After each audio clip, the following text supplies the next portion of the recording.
मोहब्बत ना सही भरोसा तो कर सकते हैं सिर्फ एक मर्तबा। बहुत आस लिया उससे ये सवाल की थी। मैं तुम पर भरोसा भी नहीं कर सकता। अचानक आंखें उठाकर कहता हुआ लिशबा को साकित कर गया। उसे यूं लगा जैसे शादिल ने शहर में भिगोकर उसे तीर मारा है। यकीनन वो यही किया था। पेशेमानी के आखिरी सीढ़ियों में पहुंचती है लिशबा उसका हाथ छोड़ती नीचे हुई। सर झुकाकर खड़ी होते हुए उठकर जाने लगी थी, पर तभी उसका बाजू पकड़कर खींचता शादिल झटके से सीने में छुपा गया था उसे। जब्त टूटने पर लिशबा फूट कर हुई थी, उसके सीने से लगे। वह थकने लगी थी और हिम्मत नहीं रही थी बर्दाश्त करने की। माँ बाप की धुतकार ने तोड़ कर रख दिया था उसे। दूसरा शादिल के सख्त रवैये पर वो अंदर ही अंदर घुटने लगी थी, पर अभी शादिल का यूं सहारा देना उसे कहीं ना कहीं सुकून बख्श गया था। काफ़ी देर बाद शादिल के आवाज़ पर उसके कान खड़े हुए थे। मैं तुम पर भरोसा नहीं कर सकता, पर अगर तुम वादा करती हो खुश रहने का तो मैं हमारे रिश्ते को एक मौका ज़रूर दूंगा, क्योंकि मैं अब सिर्फ खुश रहना चाहता हूँ। ये सही है कि तकलीफ़ हमारी ज़िंदगी का एक हिस्सा है, पर अगर हम एक दूसरे को संभालेंगे तो ये तकलीफ़ हमें ज़्यादा महसूस नहीं होंगी। उसे सीने से लगाए और लिशबा के कान में मीठी सरगोशियाँ घोल रहा था। जब से अजियतों में घिरे लिशबा को उसकी इन बातों से सुकून सा हुआ। मैं वादा करती हूँ शादिल कि मैं हमेशा साथ रहूँगी आपके, कभी तकलीफ़ नहीं दूंगी अपनी किसी बात से आपको, ना ही कभी ऐसा कोई काम करूँगी जिससे आप नाराज़ हों। हम खुश रहेंगे। उसे यकीन दिलाने की पूरी कोशिश करती लिशबा जज़्ब के आलम में बोली थी। शादिल, आप बहुत बहुत अच्छे इंसान हैं, लेकिन आपके साथ हमेशा गलत होता है। क्या आप दुखी नहीं होते? वह सब सोचकर कुछ देर बाद उसके सीने पर यूं ही सर रखे वो पूछी तो उसे लगकर अलग करके शादिल ने हाथ के प्याले में लिशबा का चेहरा थमा। लड़की, दुनिया में एक इंसान भी ऐसा नहीं जो मुकम्मल खुश हो। हद से ज़्यादा हंसने खेलने वाला इंसान भी अंदर से कहीं ना कहीं दुखी होता है। बिल्कुल इस तरह मैं भी बहुत दुखी रहता हूँ। कई बार मैं शिकवा भी किया खुदा से, लेकिन फिर जल्दी मुझ पर यह अश्कार हुआ कि खुदा के हर काम में कोई ना कोई मसलियत होती है। और वैसे भी जब हम एक अच्छा लतीफ़ा सुनकर एक बार हंसते हैं, दो बार, फिर तीन बार, और आखिर में ऐसा होता है कि उस लतीफ़े पर हम हंसते भी नहीं, तो बिल्कुल ऐसा ही हम गमों के साथ क्यों ना करें। एक बुरे वाक़ये को सोचकर हम क्यों बस एक दो या तीन बार दुखी होने के बाद उसे भूल नहीं जाते। शादिल की पूरी बात मुकम्मल होने पर लिशबा जो बखौर उस इंसान को देख रही थी बेसाख्ता पूछी, क्या आप भूल गए खुद पर बीती?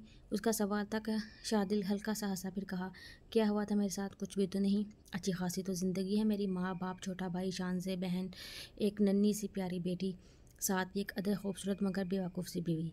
मुस्कुराकर शादिल की बात सुनते हुए जब आखिरी जुमला सुनी उसका, तो अचानक नाराज़ नज़रों से देखी शादिल को, जिस पर कहकहा लगाता हुआ लिशबा की पेशानी पर अपने दहकते लब रखता गले लगाया था उसे।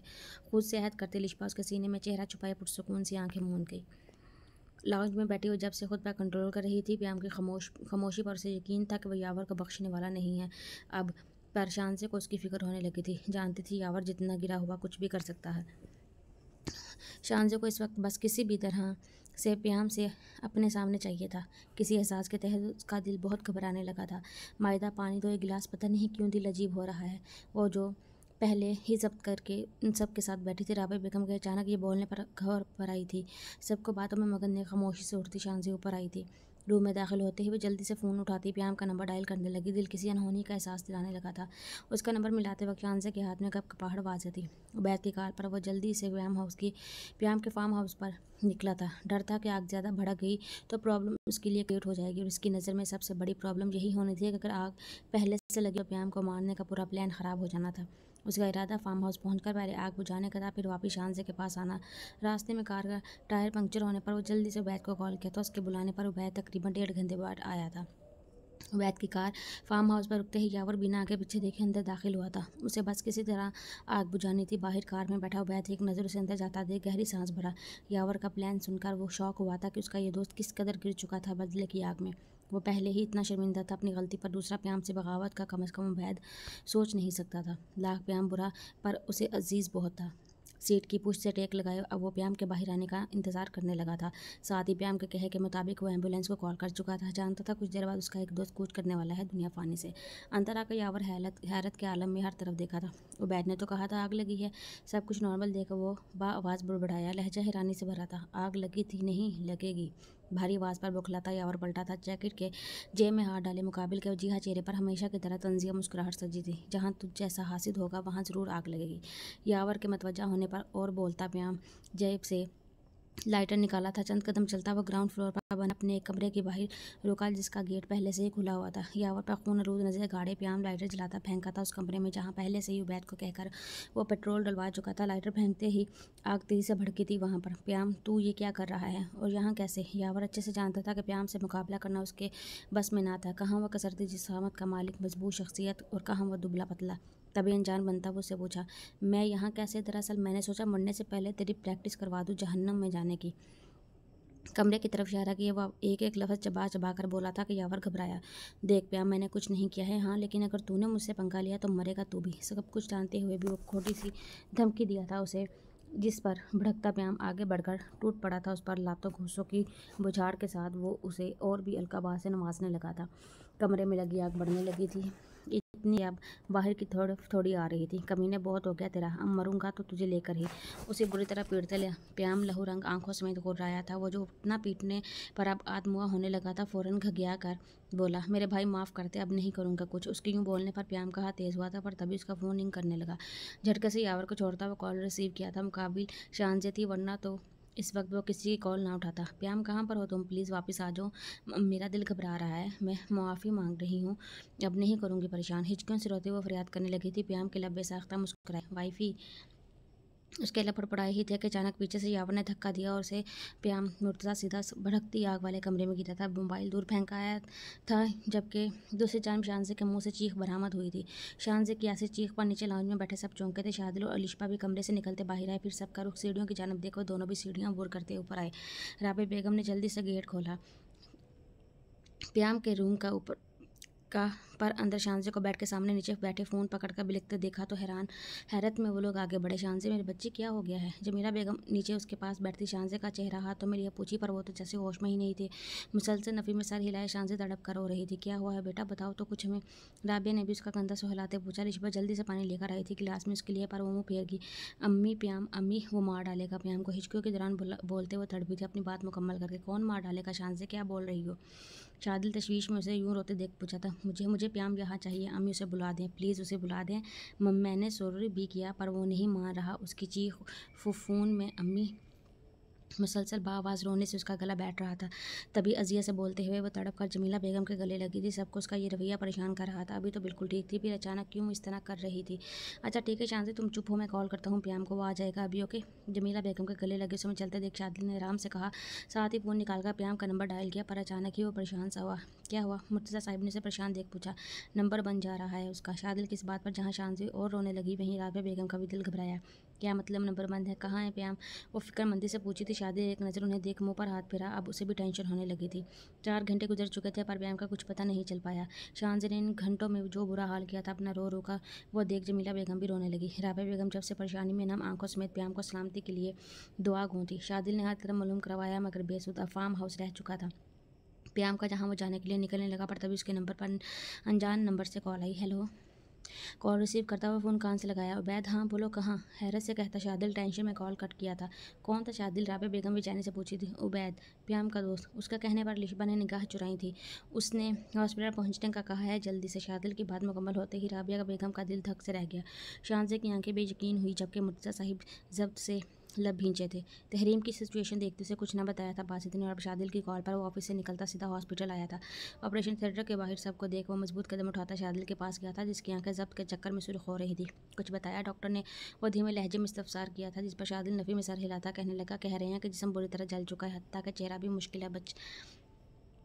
इससे आगे वो बोल ना पाया। लब भींच कर शादी ने नम होती आंखों को झपका। साबित बासित की नज़रें एक एक करके सब पर गई थी। मुर्तज़ा साहिब बेंच पर बैठे थे, उनकी पूछ थपथपाते अकबर साहिब भी फिक्रमंद लग रहे थे। राबिया बेगम को चुप कराती जमीला बेगम तो दूसरी जानब अलिशा उसके पास खड़ी थी, जो निढाल सी कोने में बेंच पर बैठी सूजी आंखों से थिएटर की तरफ मुंतज़िर नज़रों से देख रही थी। बेसाख्ता बासित को तरस आया शानजे की इस हालत पर। नफ़ी में सर हिलाते वो अभी शादिल को तसल्ली देने की गर्ज कुछ बोलने ही लगा था कि तभी ऑपरेशन थिएटर का गेट खुला। बाहर आते डॉक्टर की तरफ बढ़ते शादिल ने बहुत उम्मीद से उनके ना उम्मीद चेहरे को देखा था। सॉरी, ही इज़ नो मोर। उनकी बात सुनकर जैसे सबको सांप सूंघ गया था। बेयकीनी के आले में शादिल डॉक्टर को देखा, साथ ही आंसू छलका था उसकी आंखों से। राबिया बेगम भी होश होने के करीब हुई थी। गम ही इतना बड़ा था जिसका मुदावा शायद ही कभी हो सकता। जान से अजीज़ बेटा यूं भरी जवानी में छोड़कर चला गया था उन्हें। मुर्तज़ा साहिब के लब जब्त के चक्कर में भींचे रहने की बाइस उनका चेहरा सुर्ख कर गया। वो मानते थे कि हमेशा उसे डांटते आए थे उसकी लापरवाही के बाइस, पर कभी कभी उसकी हरकतों पर गुस्सा होने के बजाय वो हल्के से मुस्कुरा दिया करते, क्योंकि प्याम मुर्तज़ा हाउस में हर दिल अजीज जो था। लेकिन आज ये खबर उन्हें लम्हों में बुरा कर गई थी। इधर शांजा की दुनिया जैसे एकदम वीरान हुई थी। प्याम के साथ गुजरा एक पल उसकी आंखों में घुमा था। वो कैसे छोड़ सकता था उसे अकेला। शांजा के कान साए साए करने लगे, भारी होते सर समेत वो खड़ी हुई थी। यूँ महसूस कर रहा था जैसे सीने में रखा दिल किसी ने बेदर्दी से निचोड़ कर रख दिया। उसे वहाँ की हवा खुद पर तंग लगने लगी थी। बेबसी से रोते हुए एकदम घुटने पर लड़खड़ाए कदमों से वहाँ से निकलने लगी। कैसे भी करके वो बस यहाँ से बहुत दूर जाना चाह रही थी। इस बात पर यकीन करना दुनिया का सबसे मुश्किल अमर लगा उसे कि प्याम मुर्तज़ा उसे बिल्कुल बल्कि सब कुछ छोड़कर जा चुका था इस दुनिया से। रोने के लिए आवाज़ कहीं दब सी गई थी। बावजूद कोशिश के एक लफ्ज़ भी मुंह से ना निकल पाया। डॉक्टर अरशाद, मैं उस पेशेंट को नहीं दे सकता। पिछले 2 डॉक्टर को भी मारा उसने और अब मुझे भी मार रहा है। एक जूनियर डॉक्टर शादिल के सामने खड़ा डॉक्टर के पास आता रोनी सूरत बनाकर बोला, आखिर प्रॉब्लम क्या है इस पेशेंट के साथ? क्यों परेशान कर रखा है सबको? डॉक्टर अरशाद भी झुंझलाए थे इस बार। सर, वो कहता है कि आराम से इलाज करो, ऐसे कि तकलीफ भी ज़रा ना हो। अब सर पर चोट लगी है तो तकलीफ तो होगी ना, पर नहीं, उस ज़रा सी भी तकलीफ पर वो मारने लग रहा है। मैं नहीं जाऊंगा अब वहाँ, आप किसी और को भेज दें। जूनियर डॉक्टर मुंह बनाते हुए बोलकर उन्हें देखा, जो अपने माथे पर हाथ रखे कुछ सोचते आगे गए। तभी करीबी वार्ड से बाहर आता वो शख्स चीखा जिससे तकरीबन 5 घंटों से वो सब परेशान थे। इतना बड़ा स्टाफ क्या मुफ्त तोड़ने के लिए लगाया है तुम लोगों ने? कब से अंदर बैठा हूँ, किसी ढंग के डॉक्टर को भेजो। वही भारी दिलकश मनहूस आवाज़ जिस पर मुर्तज़ा हाउस के हर एक फर्द के साथ शान से मुर्तज़ा भी बुरी तरह चौंके। वक्त थमा था जैसे गर्दन ट्रांस की कैफियत में घूमी और शान की आंखें पथराई। सब कुछ रुक गया था। कुछ दूर एक वार्ड के करीब बाहर खड़े शख्स को देखकर यूँ लग रहा था जैसे किसी ने उसे कायनात की सारी खुशियाँ लौटा दी। वीरान होती दुनिया पल में हरियाली में बदली वो उसके सामने था। हाँ, वो प्याम मुर्तज़ा, वो जिंदा था, बिल्कुल सही सलामत। अपनी टून में सबको झाड़ता वो और भी कुछ कह रहा था, पर तभी रुका जब शांजा भागते जाकर उसके सीने से लगी थी। प्याम के अल्फाज मुँह में रह गए। हैरत से अपने सीने से लगी उस लड़की को देखा। नज़रें पल में मुकाबिल को पहचानी, पर वो यहाँ क्या कर रही थी? अभी वो एक ही हैरत से न निकला जब नज़र सामने उठी। वहाँ सब खड़े नमज़दा मुस्कुराहट समेत उसे देख रहे थे, सिवाय बासित के जिसके तासुरात पहले की तरह भी सपाट थे। प्याम की आईब्रो सताइशी अंदाज में उठी। यहाँ मुझे ऑस्कर मिलने लगा था जो पूरी पलटन पहुंची है। सीने से लगी शांजे को आहिस्तगी से अपने से दूर करता हुआ इन लोगों को देखकर बोला था, लहजा हनूज बेपरवाह जिस पर रोती शांजे एक बार फिर लगी थी उसके गले। प्याम ने लब गोल सीटी के अंदाज में किए सरगोशी नुमा लहजे में शांजे से कहा, वैसे तो ये तुम्हारा डायलॉग होना था, पर मैं बोल देता हूँ कि सब हमें घूर घूर कर देख रहे हैं। घर जाकर ठीक से गले लगाऊंगा। वाइफी, फिलहाल मुझे ज़रा मामला समझने दो। उसकी बात मुकम्मल होते ही शांति होश में आते झटके से पीछे हटी थी। सबकी के एहसास से उसका चेहरा सुर्ख पड़ा, सर झुकाए लब काटते हुए साइड पर हुई थी। तुम जिंदा हो? कुछ देर बाद बासित बोला, जिस पर प्याम ने तंजिया नज़र उसकी तरफ की। क्यों, तुम दुआएं कर रहे थे मेरी मौत की? प्याम के यूँ बोलने पर जहाँ शांजे बेकरारी से उसे देखी वहीं राबे बेगम तड़प कर आगे बढ़ती बोली, साथ ही उसका माथा चूमकर गले लगाई थी उसे। बासित लब भिंचा, किस इंसान से संजीदा बात करने की कोशिश किया था वो? क्यों भूल चुका था कि मुकाबिल कभी सुधरने वालों में से नहीं। शादिल, जमीला बेगम, अलिशबा और अकबर साहिब समेत मुर्तज़ा साहिब भी मुस्कुराए थे उसे सही सलामत देख। गले तो यूँ लगा रहे हैं सब जैसे सच में मरने लगा था मैं। अरे भाई, कहा भी है कि इतनी जल्दी जान नहीं छोड़ेगा प्याम मुर्तज़ा किसी की। क्यों जीजे? राबे बेगम के बाद मुर्तज़ा साहिब और फिर शादिल के गले लगने पर प्याम हंसकर बोलता। आखिर में बासी सताई चाहा जिस पर वो तासुस से देखता रहा। बिल्कुल, आखिर को मुसीबतें कभी भी जल्दी जान छोड़ती हैं। वह वाजिया तंज खड़ा था उस पर। प्याम दिल जलाती मुस्कुराहट समेत हंसा, साथ ही कहा, ये जुमला तुमने यकीनन इस दीवार पर नस्ब आईने को देखकर कहा होगा जीजे। प्याम की इस बात पर बासित की आईब्रो भींची, जिस पर प्याम मज़े से मुस्कुराया, पर तभी रहा, भाई आराम से मरा नहीं हूँ, पर पूरी तरह सलामत भी नहीं हूँ। शादिल के कंधे थपथपाने पर वो बोला, साथ ही वहाँ से शर्ट थोड़ी सी खिसकाई जहाँ काफ़ी बड़े हिस्से पर जलने के साफ निशान थे। ये कैसे हुआ बेटा? राबे बेगम उसके जख्म को देखती तकलीफ से पूछी। ये ले, आ गया तेरा सामान। अभी प्याम कुछ बोलता कि वैद दोनों हाथों में शापर थमे वहाँ आकर बोला, पर नज़र सब पर पड़ते ही उसके लब जैसे व्यस्त हुए थे एक दूसरे में। लिशबा उसे देखकर नागवारी से निगाह फेरती रुख मोड़ गई। तुम कहाँ थे? और वहाँ रिसेप्शन पर तुमने इस ऑपरेशन थिएटर में मुर्दा मरीज की जगह प्याम का नाम क्यों लिखवाया था? शादिल सख्त नज़रों से उबैद को देखकर पूछा था, जिस पर भी एक नज़र प्याम को देखा। कुछ पूछा है तुमसे? और हमें यहाँ बुलाकर कहाँ चले गए थे? तुम्हें अंदाज़ा भी है इतने घंटे हम किस अजियत में रहे? उसकी खामोशी पर शादिल और बोला था, सॉरी शादिल भाई, दरअसल बुकलाहट में गलती से यावर की जगह प्याम का नाम लिखवा दिया था मैंने, और फिर प्याम ने मुझसे ये सामान मंगवाया था जिसकी वजह से आने में देर हो गई। वो ये बात कुछ यूँ बता रहा था जैसे अपना जुर्म तस्लीम कर रहा। यावर का नाम? यावर तो प्याम और तुम्हारा दोस्त है, और ये सामान? ओ भाई, लंबी कहानी है। फ़िलहाल तफक्कुर से मेरा कोई दोस्त नहीं है उबैद के अलावा। और हाँ, ये शॉपर्स, इसमें फ्रूट्स और जूस और भी काफ़ी कुछ है जो बताया नहीं जा सकता यहाँ सबके सामने। ये मैंने इसलिए मंगवाया कि अपने घर वालों पर तो मुझे भरोसा है ही नहीं कि कुछ भूख का ख्याल करके मेरे लिए कुछ लाएंगे, और यहाँ वैसे भी मुझे कम अज़ कम एक हफ़्ता गुजारना है, तो क्या मैं भूखा मरूंगा तब तक? बात सुन, ये अंदर रखो। और हाँ वो तो है ना इसमें। उसको पूरी बात बताता वो बैद को अंदर ले जाता पूछ रहा था। इधर सब हैरत से उस लापरवाह इंसान को देखते रह गए, क्योंकि क्यों था वो ऐसा कि हर बड़ी से बड़ी बात को यूँ लेता जैसे कोई आम सी छोटी या मज़ाहिया बात हो। उसका सामान रखे बैग निकला था वहाँ से, पर जाते जाते वो एक नज़र बराबर में खड़े लिशबा पर ना डाल सका। शर्मिंदगी की ताक गिराइयों में गड़ता वो नजरें ही ना उठा पाया था उस लड़की के सामने जिसका गुनहगार था वो। दूसरी तरफ लिशबा इसका को खुद में भिंची मुकम्मल उसे नज़रअंदाज करके, वैसे भी अब उस इंसान के होने ना होने या दिखने तक से उसे ज़रा फ़र्क नहीं पड़ता था। इसका के गाल चूमते हुए एक बार फिर दिल से हद की थी कि अब हमेशा खुश रहेगी और रखेगी शादिल समेत अपनी बेटी को। रात होने तक सब वहीं पर रहे। बासी तहरीम की कॉल आने पर मुर्तज़ा साहिब शादिल से इजाज़त लेता निकला था। अकबर साहिब और जमीला बेगम समेत इसका के भाई शादिल अलिशबा को भी लेकर घर के लिए निकलने लगा। शान ने रुकने का कहा, जिस पर रजामंद जाहिर करती राबे बेगम भी वहीं उसके साथ रुकने का बोली, लेकिन उनकी तबीयत देखकर शादिल मना किया था, जिसकी तायद करते प्याम ने भी समझाया कि वो ठीक है। राबे बेगम मुतमईन तो ना हुई, लेकिन सबकी ज़िद पर आखिर शादिल के साथ वो और मुर्तज़ा साहिब भी निकले थे। हॉस्पिटल में रात प्याम के साथ शादिल और शानजे को रहना था। शादिल सबको छोड़ने की गर्ज वहाँ से गया था। उधर सबके जाने के बाद प्याम शानजे की तरफ मुतवज्जा हुआ, जो वार्ड खाली होने पर उसके करीब स्ट्रेचर पर बैठी प्याम के सीने पर खामोशी से सर रखी थी। एक बात बताओ। चंद पल बाद प्याम के सवाल पर शानजे ने सर उठाकर उसके वजीहा चेहरे को देखा। कोई रोमांटिक मूवी देख कर आई हो क्या, जो आज मेरी जगह खुद छिछोरापन कर रही हो? उसका सवाल पूछना था कि शानजे की मोहब्बत भरी नज़रें पल में सपाट हुई। गुस्से में प्याम के सीने पर चप्त लगाती वो नाराज़गी का इजहार करने के तहत दूर हुई। हर पर ऐन वक्त पर उसे हंसते हुए अपने करीब करके वो वापिस शानजे का सर अपने सीने पर रखा था। क्या वाइफी, मेरा मजाक तो बर्दाश्त कर लिया करो, कम से कम शिद्दतें तो करने से रही। शानजे की पुष्ट लाते वजू मैंने लहजे में बोला तो शानजे उसके सीने में चेहरा छुपाई थी। मुझे माफ़ कर दो प्याम। अचानक चेहरा वापस उठाते हुए उससे नदामत में बोली, जिस पर हैरत भरे तासुरात समेत प्याम बोला, माफ़ कर दूँ? पर क्यों? प्याम के पूछने पर शानजे को और शर्मिंदगी हुई। मैंने तुम्हें बहुत परेशान किया, तुमने मुझे परेशान किया, पर कब? मुझे तो याद नहीं।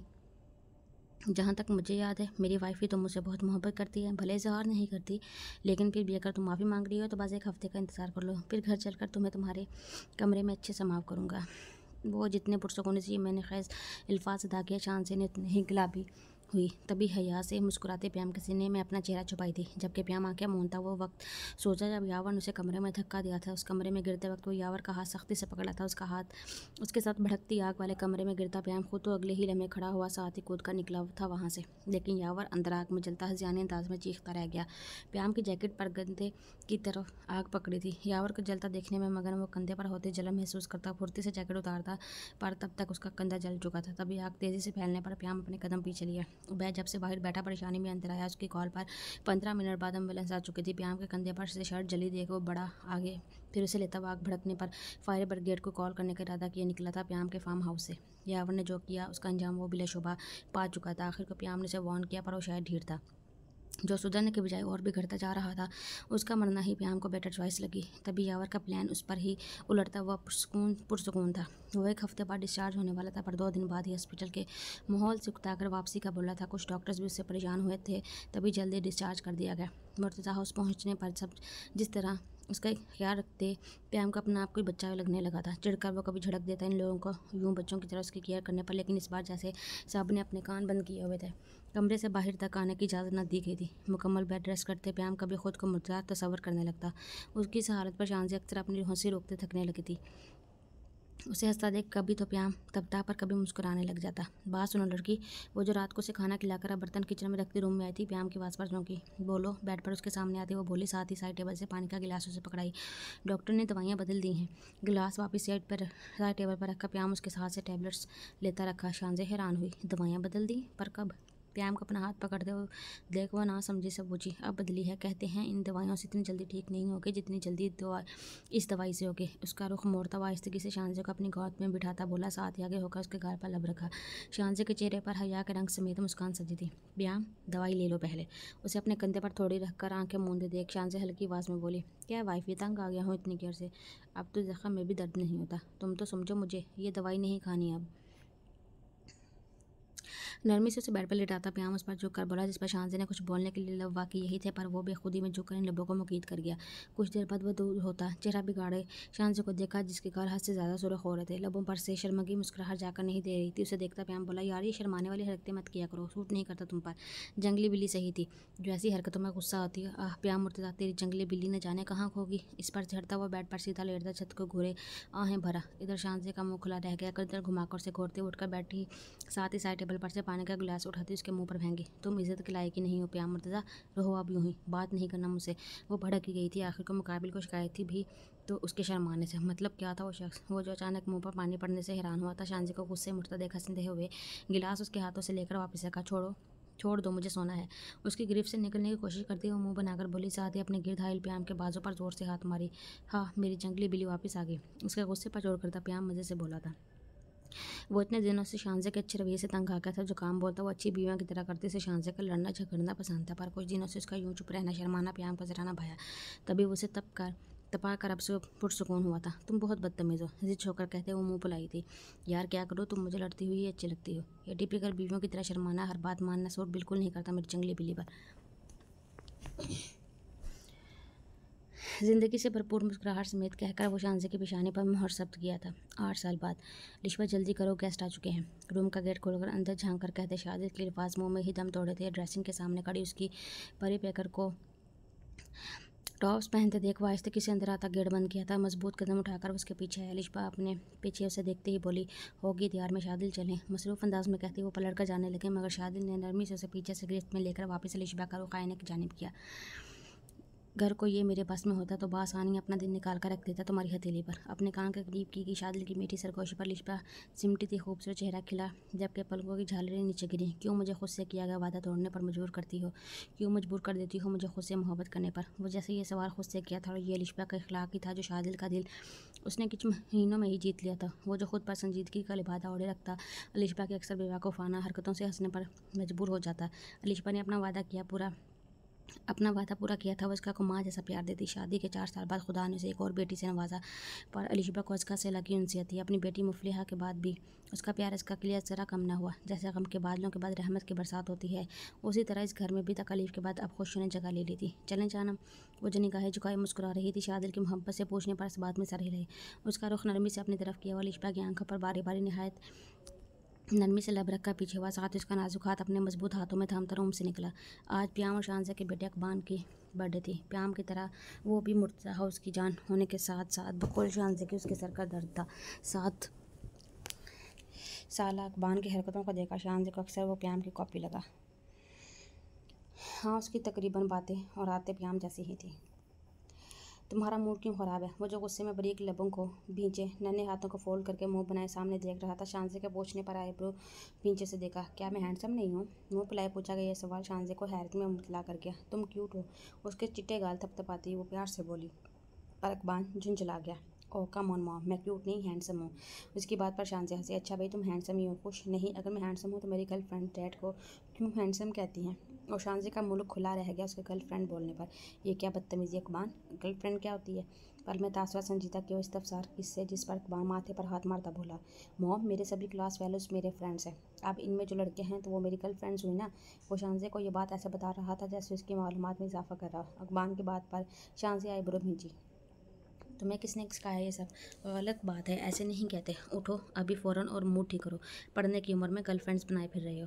ओ मॉम प्लीज़ अब लेक्चर तो ना दो, पहले ही मेरा मूड ख़राब है। पता नहीं क्यों सब क्यूट कहते हैं मुझे। शांजे की बात पर उसे कोफा से कहता अकबान फिर अपना दुखड़ा रोया था। तभी पीछे से उसे गोद में उठाता प्याम बोला, बेटा आपकी अभी उम्र ही ऐसी है कि क्यूट ही बोला जा सकता है। जब बड़े हो गए तब हैंडसम कहलवाना नहीं पड़ेगा, खुद सब बोलेंगे। फिलहाल ये बताओ कि अभी मॉम से बदतमीज़ी क्यों की आपने? प्याम का संजीदा तासरा देखते ही अकबान की सारी कफर रफू चक्कर हुई थी। बतीसी निकाला वो जल्दी से शांजा की तरफ मुँह करता बोला, सॉरी मॉम। शांजा जो नाराज़ नज़रों से अकबान को देख रही थी, इसके यूँ कान पकड़कर प्यार से सॉरी करने पर वो मुस्कुरा दी। मेरा प्यारा बेटा। आगे होती वो बोलकर अकबान के गाल खींचने के साथ उन्हें चूमी। हमारा प्यारा बेटा वाइफी। उसे नज़रों में लिए नरमी से प्याम जताया था, जिस पर शांजा मुस्कुराते सर हिलाई। डैड बान के फ्रेंड्स देख रहे हैं, प्लीज़ नीचे उतारे वरना उसे बच्चा बोलेंगे। प्याम जो शांजा को देखने में महव था अकबान की बात पर चौंका। आप अभी बच्चे ही हो, चलो केक कट करते हैं। उसे यूं ही गोद में उठाया और टेबल के पास जाते बोला, जिस पर अकबान मुंह बसूर कर रह गया। केक कट करने के बाद प्याम ने उसे नीचे उतारा था। अपने फ्रेंड्स को केक खिलाने के बाद आखिर में वो एक पीस उठाता, चेहरे पर शरारती मुस्कुराहट सजाए उसके पास किया, जो मुर्तज़ा हाउस में अपने डर की वजह से मशहूर थी। है ही डरपोक चूहिया। इकबाल की बात पर 4 साला मुफलिहा चौंकती, साथ ही घबरा कर नन्हे कदम भी चली। हद से ज़्यादा लाड की वजह से वो काफ़ी हसास हो चुकी थी कि ज़रा सी बात पर डर जाती। इकबाल मुर्तज़ा उस बात का भरपूर फ़ायदा उठाते उसे हर दम डराता, परेशान करता। अभी भी उसके लबों पर शरारती मुस्कुराहट देखकर मुफलिहा को यकीन था कि वो ज़रूर उसे परेशान करने वाला है। तुमने मुझे बर्थडे विश नहीं किया चूहिया। चेहरे पर उदास एक्सप्रेशन लिए वो बोला और सदा की भोली मुफलिहा जल्दी से बोली, शोली बाम भाई मुझे सॉरी बान भाई, मुझे डर लग रहा था आपसे कि फिर आप तंग ना करो मुझे। Happy birthday. मासूम चेहरे पर मुस्कुराहट सजाए वो अपनी बात पूरी करते से विश की, जिस पर अकबान अपनी मुस्कुराहट छुपाया। थैंक यू डरपोक चूहिया। कि एक उसके मुंह पर लगाता वो हंसकर बोला तो मुफलिया परेशान होती पीछे हटी। ये क्या भाई, आपकी शिकायत करूँगी मैं जी आपी से।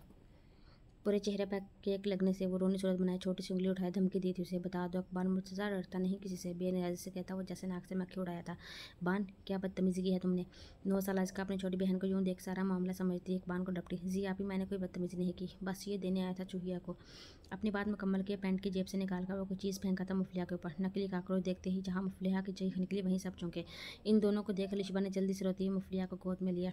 उधर शान से सर पकड़कर बैठ गई। अकबान को जोरों से हंसते देख पर तभी उसका हाथ पकड़कर कोई खींचा था उसे। वह बौखलाई थी पर पिल्लर के पीछे लाकर जब प्याम को देखा तो उसने लब भींच लिए। प्याम, सिधारो अपने बेटे को, कितना बदतमीज होता जा रहा है। उस बच्ची को बख्शता नहीं जरा सा। उसकी गहरी नज़रों को नोट ना करते हुए गुस्से में बोली, अच्छा जब वो कोई अच्छा काम करे तो तुम्हारा बेटा, और कोई बुरा काम करे तो मेरा बेटा? दीवार पर हाथ टिकाए हुए दोनों आईब्रोज काका पूछा तो शान से मुंह बना गई। अच्छा चलो नाराज़ बाद में होना, पहले जल्दी से यहाँ वो करो जो कुछ देर पहले हमारे बेटे को कर रही थी। अपना गाल सामने करता हुआ शान से को बोला। प्याम की बात समझे उसने प्याम का चेहरा पकड़कर अपनी तरफ किया। कुछ शर्म कर लो, मेहमान है यहाँ भरे, किसी ने देख लिया तो?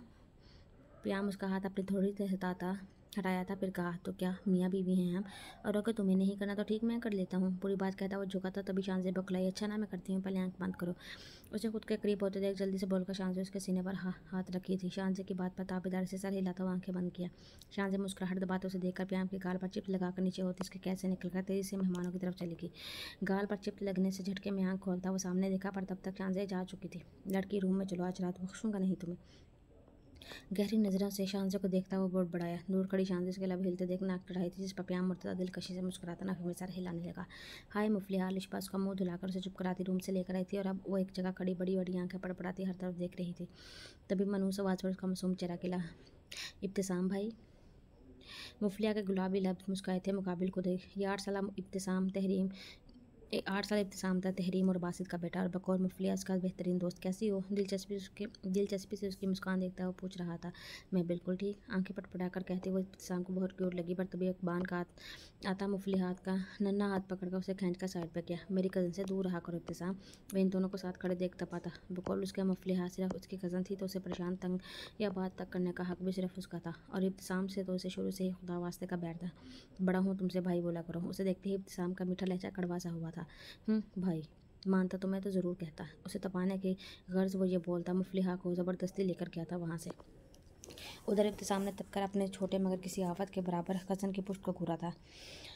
मुझे इब्तिसाम भाई से बात करनी है। आप गंदे भाई हो। नन्हे हाथों से उसके बाजू पर मारती मुफलिहा रूहान से होकर बोली, ए चुया ज़्यादा इब्तिसाम भाई करने की ज़रूरत नहीं, और हाँ अब अगर उससे बात की ना तुमने तो अंधेरे कमरे में बंद कर दूंगा तुम्हें, फिर बुलाती रहना अपने इब्तिसाम भाई को। उसे घूर कर कहते अकबान इशारा किया था स्टोर रूम की जानिब जाकर। मुफलिहा पल में खौफजदा होती नफ़ी में सर हिलाकर आंखें फैलाई स्टोर रूम की तरफ देखी थी। मैं नहीं करूँगी उससे बात। अभी डर की वजह से साफ इनकार करती वो भागी थी लिशबा के पास। उसके डरने पर अकबान आंखें घुमाकर मुस्कुराया था। मोमी। लिशबा के पास जाते ही मुफलिया रोनी बाजी में पुकारी थी। क्या हुआ गुड़िया? झुक कर उसके गाल थाम कर लिशबा प्यार से बोली। बान भाई डरा रहे हैं। मुफलिया की बात पर लिशबा हंसते से गोद में उठाई थी। बच्ची वो मजाक करते हैं बस। उसे समझाकर लिशबा एक नज़र सब पर डाली थी, पर अकबर साहब का नज़र पड़ते ही वो सुरता हुई। हाँ ये सच था कि वो लोग उसे बहुत खुश थे अपनी अपनी ज़िंदगी में, पर हमेशा किसी न किसी के दिल में एक तरह की ख़ालिश रह जाती है, और वो ख़ालिश लिशबा के दिल में थी। अकबर साहब ने गलती पर लिशबा को अब तक माफ़ न किया था। वो तड़पी थी, बहुत रोई।